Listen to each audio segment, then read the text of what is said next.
दिनांक 2 ऑगस्ट 2024 रोजी citrus estate Chandur बाजार व तालुका कृषी अधिकारी यांच्या संयुक्त विद्यमाने तालुक्यातील संत्रा फळबागांचे कृषी विद्यापीठ अकोला येथील शास्त्रज्ञ मार्फत सर्वेक्षण करून तालुक्यातील संत्रा उत्पादक शेतकऱ्यांना संत्रा फळगळ कारणे व त्यावरील उपाययोजना, विविध कीड रोगांचा प्रादुर्भाव त्यावरील उपाययोजना आणि अन्नद्रव्य व्यवस्थापन बाबत मार्गदर्शन करण्यात आले। सध्या परिस्थितीत सतत सुरू असलेला पाऊस, ढगाळ वातावरण, सूर्यप्रकाशाचा अभाव व त्यामुळे झाडांच्या भौतिक व आंतरिक क्रिया मंदावल्यामुळे फळगळ कीड रोगास पोषक वातावरण निर्माण झाल्याने त्याचे व्यवस्थापन व उपाययोजना वेळीच करणे आवश्यक असल्याने सिट्रस इस्टेट चांदूर बाजार मार्फत सदर परिस्थितीची दखल घेत शास्त्रज्ञ भेटीचे नियोजन करण्यात आले व तालुक्यातील ब्रह्मांडवाडा, पाठक, वणी, बेलखेडा, कुरणखेड, घाटलाळकी, ब्रह्मांडवाडा, थडी, जसापूर, माधान गावातील संत्रा बागांना भेटी देऊन शेतकऱ्यांना संत्रा फळगळ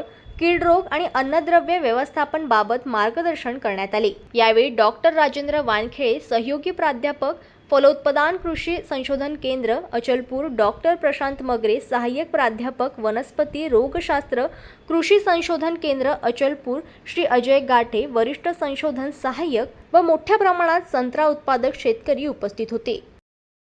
जनमत लाईव्ह न्यूजसाठी चांदूर बाजारमधून मयूर खापरे यांची रिपोर्ट।